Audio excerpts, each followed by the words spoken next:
In 2019, I made about 1,000 Instagram posts. Today, I'm going to run through my top 10.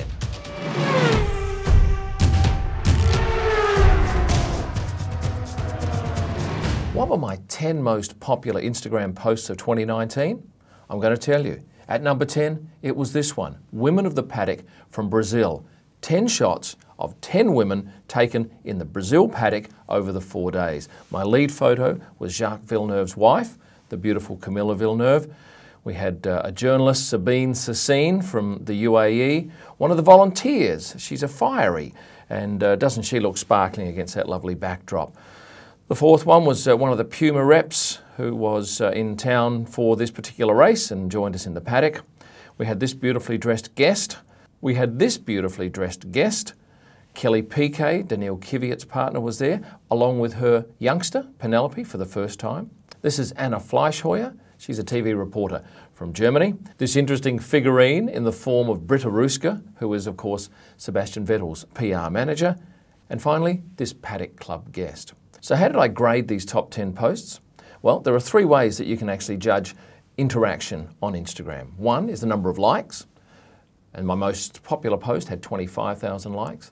The other one is impressions, and that's how many, sets of eyes see it. So it might be served up to you 3 or 4 times, and that counts as 3 or 4 impressions. And the other one is reach. Well, I've done it on reach. So if I have a look at this particular post here, this Women of the Paddock from Brazil, it had a reach of 147,000 people, but it had impressions of 190,000 people and likes of 7,000 people. So there are 3 ways to do it, and as I said, I'm doing this based on its reach. So next up, at number 9, is this photo of Nico Hülkenberg bending over on the final day of the season. Now, it's a pretty quirky photo, and I quite loved it. I was the only one to get it. He was having some fun with me. And remember, I'm posting 15 times a day, or up to 15 times a day, during the Grand Prix. In the off-season, it's 2 or 3 times a day. So there's a tremendous volume of posts going up, and each post has a caption. So that's Nico at number 9. At number 8, another Women of the Paddock post, this one from Austin, featuring one of the staff from Ferrari, Marion Grosjean, who of course is Roman Grosjean's wife, and she's a TV reporter. A paddock guest, another paddock guest with a warm jacket, and remember that was the freezing cold race. I think this was taken on the Saturday, which was cool, but nowhere near as freezing, and it got down to a couple of degrees Celsius on the Thursday. This is Tatiana Cauldron, of course a female driver in F2. Here's one of the Williams crew, once again all rugged up. Here's another Paddock Club guest in a striking outfit. Here we have a McLaren team member here, Natalie, and finally Daniel Ricciardo's mother, Grace Ricciardo. I should say that I've taken this following from Instagram from 7,500 to 76,000 now at the end of the season. So you're probably going to understand that most of the popular posts took place at the end of the season when there are more likers and it's being served up to more people via Instagram. So at number 7, I have another Women of the Paddock post, and this one was only in the last week. I'm recording this, what are we, on the 12th of December, and all the figures will be as of the 12th of December. This was my best of Women of the Paddock for the year, and I had at number 1 Federica Maslin, Kate Massetti-Zanini, Pierre Gasly's girlfriend, Grace Ricciardo, who was just in the last post, as I mentioned. We have Mintu Räikkönen, Kimi's wife. We have Max Verstappen's girlfriend, Delara Sandlik. 2 girlfriends of drivers here. Nico's girlfriend on the right, Sunny, and on the left, Kelly Piquet. A double shot here of Mia on the left and Britta on the right from Ferrari. Lewis Hamilton's physio, Angela Cullen, giving me the peace sign. Charles Leclerc's ex-girlfriend, Giada Gianni, and Max Verstappen's sister, Victoria Verstappen. I should say that over a race weekend, I'll end up with some 15,000 photos, of which I will select 1,000 to put up onto prostarpics.com, and hopefully I'll end up with 5 or 6 great photos that'll go into my book next year. So at number 6, a photo I didn't even take, but the story behind it is marvellous. Pierre talking to his girlfriend Kate on FaceTime, and Kate sent me this photo.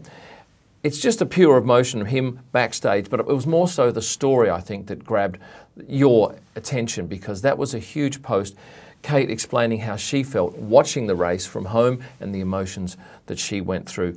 And that was at number 6.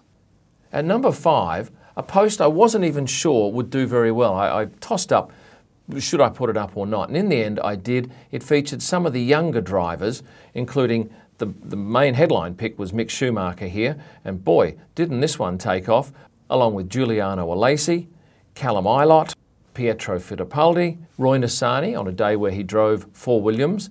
And the final picture, a little bit of a bonus shot here of Lando Norris's trainer, John Malvin. At number 4, a pretty simple photo. Ambulances on the track, but this was taken on the Sunday morning of the Belgian Grand Prix. And this was a mark of respect shown by all of the emergency crews that were at the track over the weekend after the death of Antoine Hubert. And the cars, the ambulances, the trucks, the emergency vehicles all came to a stop on the track around this particular area. It was by pure fluke that I was out there researching something for later on in the day, and I came across this. Took the shot, put it up, and that's the thing with a lot of my posts, I will put up instantly. So 4 minutes after I've seen it, you've seen it on Instagram, because I can post from my camera to my phone, from my phone to you. At number 3, another sad post relating to the death of Antoine Hubert, and this was out on the track before the support race, where all of the F1 community came together to remember him. His mother received all of the younger drivers. It was a very touching moment, and I would suggest that there wouldn't have been too many dry eyes on the track at that particular time. There was an enormous throng of photographers. There were drivers from all racing categories along with support crew. There was a minute's silence at this particular point, and then again before the F1 race later in the day. I don't think I've ever photographed anything like this, and I certainly hope I don't have to photograph it again. At number 2, an hilarious moment. Daniel Ricciardo wearing a Nico wig, all of the crew behind him wearing the same thing, and this took place out in pit lane, and I ended up putting 10 pictures up in this particular post. Nico had no idea that these guys were going to be wearing these wigs. So the first he's got wind of it is when Orally, the press officer for Daniel Ricciardo, has come out and handed Daniel this wig. He's put it on, Nico's seen him put it on, looked behind him, seen all of the crew with it on, and it was a really beautiful moment. It was natural, it was fun, he was laughing, and it ended up being a huge post, and quite frankly, it was very close between this and number 1 in terms of numbers. This post had a reach of around 303,000 people, but it had more than 450,000 impressions. The next post, our number 1, is this picture of Nico kissing his girlfriend out the back of the FIA garage after the race. Now this had 3,000 more reach, but it had 5,000 less likes. So this post, simply 2 pictures, those 2 there, was my most popular post of 2019. And yes, it came right at the end of the season when I had my maximum number of followers. But both of those last 2 posts happened on the Sunday of the Abu Dhabi Grand Prix. These posts were all rated on reach, and reach is the number of individuals that see each of these posts. So here they are as laid out by Instagram. The number 1 post, 306,000 individuals were fed this picture of Nico kissing Sonny. 303,000 for Daniel, and so forth down to the 10th top post down the bottom here, which was one of those Women of the Paddock posts. And there's quite a difference, as you can see, 146 to 306, and that's in the top 10 posts. However, if I change the metric to measure impressions, it's a little bit different. Well, for a start, 401,000 impressions were made. Now, an impression is not an individual. For instance, you might see a post twice, so you would get 2 impressions, and that would be counted as 2 in this metric. And the difference being here is that, what are we, 10, 9, 8. The number 8 post is now a Women of the Paddock post, one of the European races, and we've lost Nico Hülkenberg bending over, giving me the fingers. So that's the only change, and there's a bit of rearranging of the order. But now if I go to another level and rank them by likes, it's a markedly different situation. Yes, Daniel's still at the top with 25,500 likes. Nico's at 20,600. But you'll see over here in number 10, 9, 1, 2, 3, 4, 5, in 6th position, suddenly Lando Norris at testing, broadcasting live, is now in at that position with 13,500 likes. Nico's still there at 13,000, but we get Charles Leclerc coming out of testing on the last day with his funny face.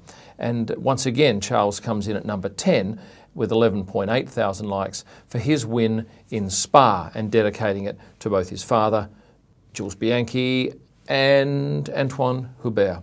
That is my top 10 posts for 2019. I hope you enjoyed them. I hope you saw them when they went up live. Remember, you can like and subscribe so you don't miss out on future YouTube videos. Your comments are always appreciated. Own any of my images by heading to prostarpics.com. My blogs and podcasts go up at kimilman.com, and you'll see pictures live from the track and all through the off-season at Kim Illman on Instagram. Thanks for watching, and stay passionate.